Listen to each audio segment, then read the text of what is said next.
Matt, thanks a ton for jumping in. We've been in this series, New Week's Resolution, because, man, we should just try some things. We don't want to be people who only hear about things. We want to actually give it a run, give it a try, see what kind of fresh space we can make for God. And you've been doing that this week with the joy building practice, and just want to check in and hear how it's going, man. What have been some highlights for you of giving something new a run?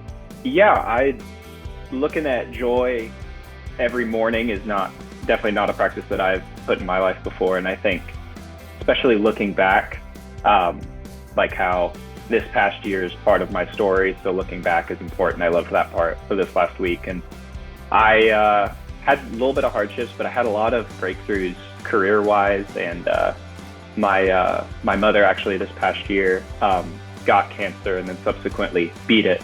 So I think just the joy of knowing that God was with me. I felt like there were breakthroughs spiritually for me. Just being in the Word and learning, I felt like I learned more about God's character this year than I ever thought I understood.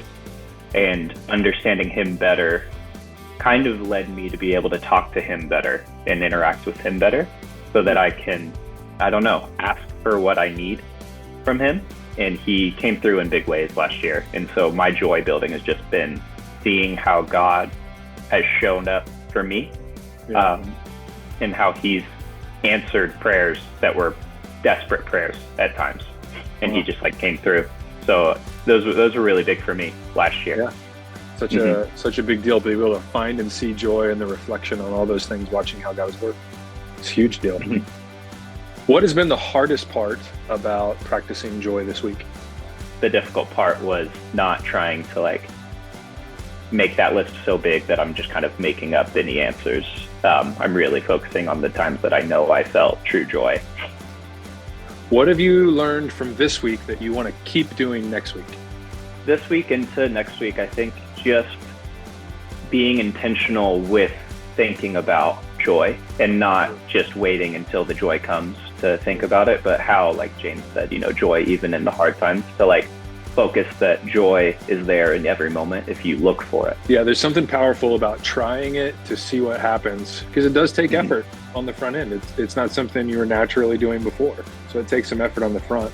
But what I hear you saying is you found something in the effort that's worth holding on to.